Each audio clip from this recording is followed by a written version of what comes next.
Nah, sebelum saya tutup pengajian singkat ini, kita ada beberapa pertanyaan dan mudah-mudahan bisa menjawabnya. Bismillahirrahmanirrahim. Batalkah puasa ketika kita pingsan? Kalau pingsannya itu dari ba'da subuh sampai maghrib batal.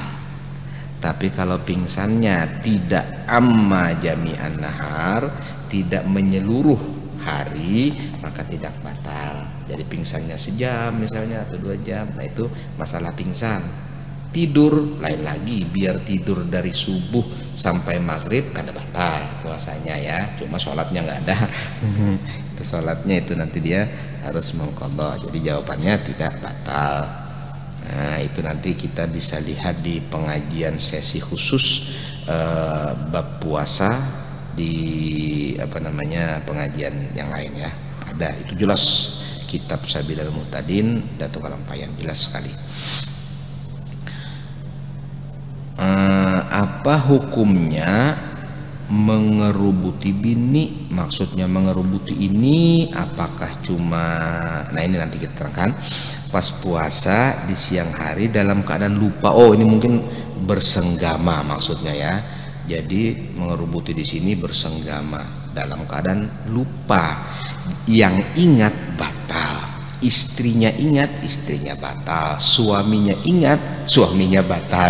Jadi yang ingat batal. Kalau lupa dua-duanya, maka ya kada batal dua-duanya. Lupa. Tapi kalau lupa artinya lupa puasa maksudnya, ya betul, boleh, bisa jadi terjadi itu ya, bisa jadi itu terjadi, maka ya tidak batal karena lupa. Makan juga tidak batal kalau lupa. Kemudian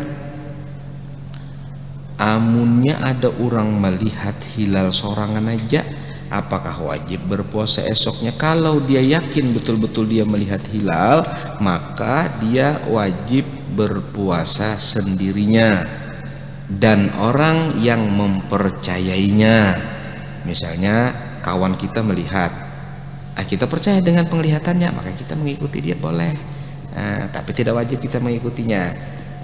Yang wajib mengikuti itu kalau satu orang melihat, orangnya ini adlun, artinya adlun itu tidak melakukan dosa besar yang belum bertobat, tidak terus-menerus melakukan dosa kecil, tidak pendusta, ya, kadang mengeramput terus toh. Kemudian dia bersaksi di hadapan kadi, dalam hal ini mungkin bersaksi ke majelis isbat dan ru'yah misalnya ya kan. Kemudian disetujui, diumumkan, maka wajib semuanya. Kalau tidak ada penyaksian seperti itu, maka sifatnya hanya perorangan. Yang percaya dia boleh mengikutinya, yang tidak wajib untuk mengikutinya.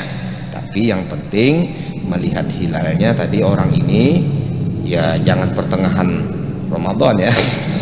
Tidak mungkin kan ya, jadi dia juga harus kapan seyogianya melihat hilal, artinya di akhir bulan bukan pertengahan.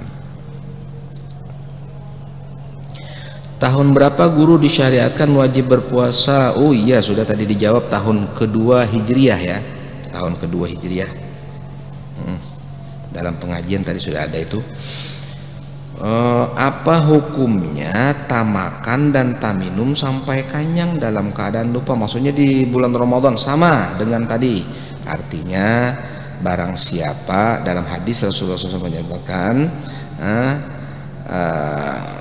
man akala nasian, man soma fa akala nasian fal yutimma saumahu wala qada'a alaih, innama at'amahu rabbuhu wasaqah.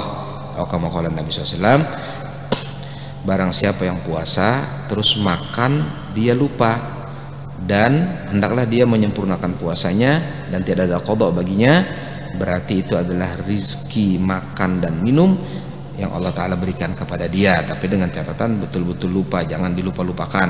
Artinya di kesah kalupanan, jangan. Nah memang bujur-bujur kalupanan.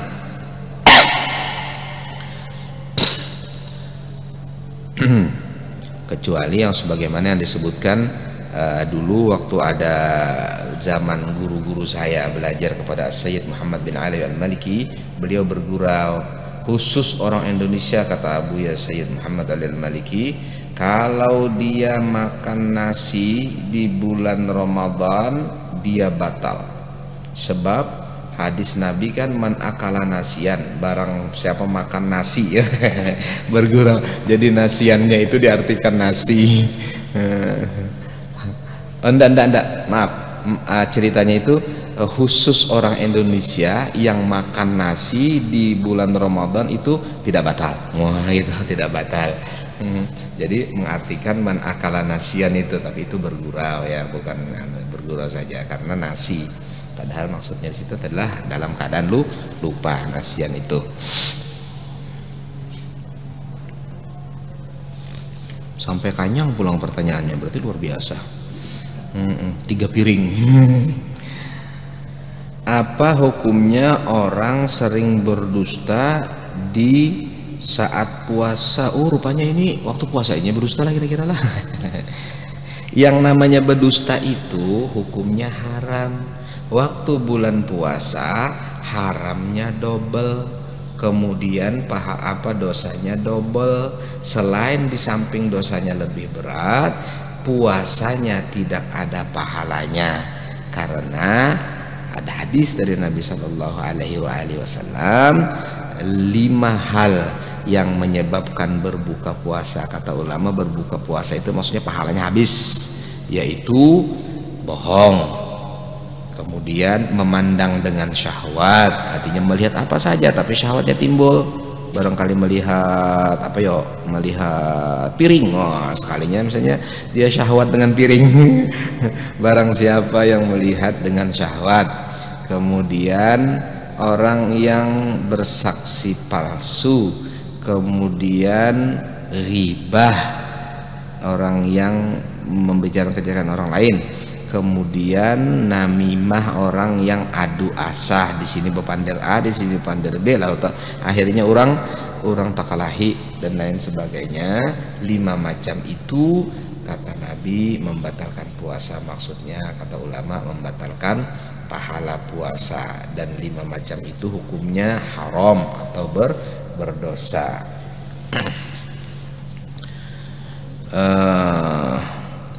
Mana lebih utama, puasa Syawal atau membayar hutang puasa Ramadan? Ya sudah jelas mengqadha puasa Ramadan itu lebih utama. Kata ulama, ada sebagian ulama mengatakan yang sunnah itu tidak sah kalau masih punya tanggungan yang wajib. Satu. Yang kedua, kata ulama, jika seseorang mengqadha atau nazar atau kafarah kan hukumnya fardu, tapi dia lakukan di bulan Syawal, maka puasa Syawalnya pun dapat pahala. Jadi mendapatkan pahala puasa 6 hari di bulan Syawal, plus dia mendapatkan pahala puasa wajib, yaitu qadha dan nazar dan kafarah itu. Nah ini pertanyaan sudah selesai, mudah-mudahan bisa difahami dan manfaat bagi kita bertahan. Al-Fatihah. Bismillahirrahmanirrahim. Alhamdulillahirabbil alamin arrahmanirrahim maliki yaumiddin iyyaka na'budu wa iyyaka nasta'in ihdinas siratal mustaqim.